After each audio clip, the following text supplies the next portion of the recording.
There's an old saying in journalism, follow the money. Whether it's a political scandal, a stock market swindle, or even a war, follow the money and you will find the culprit. So we decided to follow the money in Afghanistan. How much are we talking about? Around $2.26 trillion. That's how much America spent in Afghanistan. In other words, $300 million a day. American presidents keep waxing eloquent on taxpayer dollars being spent on Afghanistan. But where did all of this money go?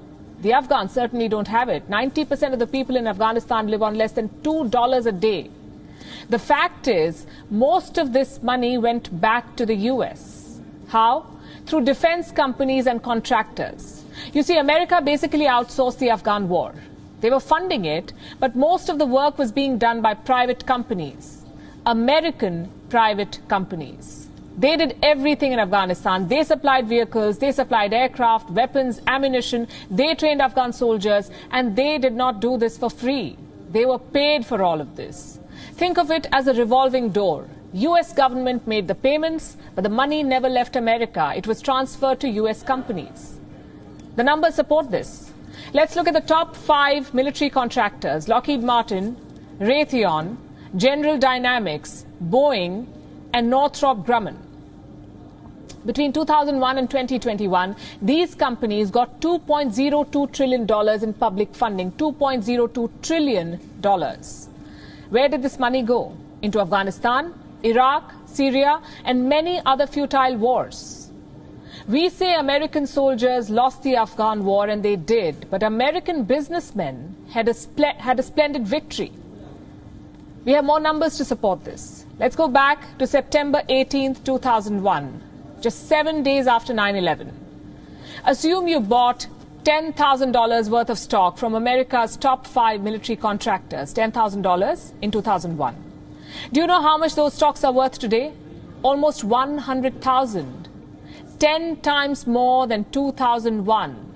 Other stocks would have only given you $60,000, but defense companies were a different deal altogether. Imagine the profits. It tells you why the war dragged on for 20 years. A forever war also means forever profits. The Pentagon keeps boasting about how they built up the Afghan army. Well, here's the truth. The Pentagon flooded Afghanistan with American technology. Afghan soldiers carried American rifles. They drove American trucks. They flew American aircraft. All of these were bought from US contractors. So the money never left America's borders. It's a massive nexus between arms dealers, politicians, and the White House. Whistleblowers had flagged this nexus. Here's WikiLeaks founder Julian Assange talking about the Afghan war back in 2011. The goal is not to completely subjugate Afghanistan. The goal is to use Afghanistan to wash money out of the tax bases of the United States, out of the tax bases of European countries, through Afghanistan and back into the hands of a transnational security elite. That is the goal, i.e. the goal is to have an endless war, not a successful war. Hard to argue with that. Nation building was just an excuse to get rich. The United States had established a special agency to monitor Afghan reconstruction. This is what it's called, Special Inspector General for Afghanistan Reconstruction. They submitted a report in 2018. What did it say? Almost $15 billion had disappeared. $15 billion. How? Through fraud and wastage. Most of it ended up in US pockets. And this is not military expenditure. This is nation building. Roads, dams, government buildings. Not only did American companies make money, they royally messed up the situation. Let me give you an example.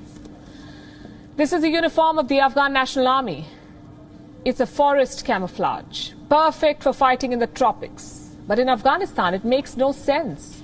The country has 2% forest cover, 2%. If anything, the soldiers stood out. That was another $28 million for US contractors and of no use to Afghans.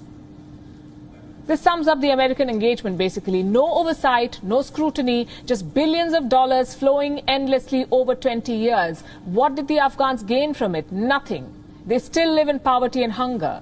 So American taxpayers did not rebuild Afghanistan, they rebuilt their own economy, and this is America's strategy everywhere. Bomb countries back to the Stone Age and then pretend to build it back. In each of these countries, the American military lost, yes, but America, Inc. won decisively.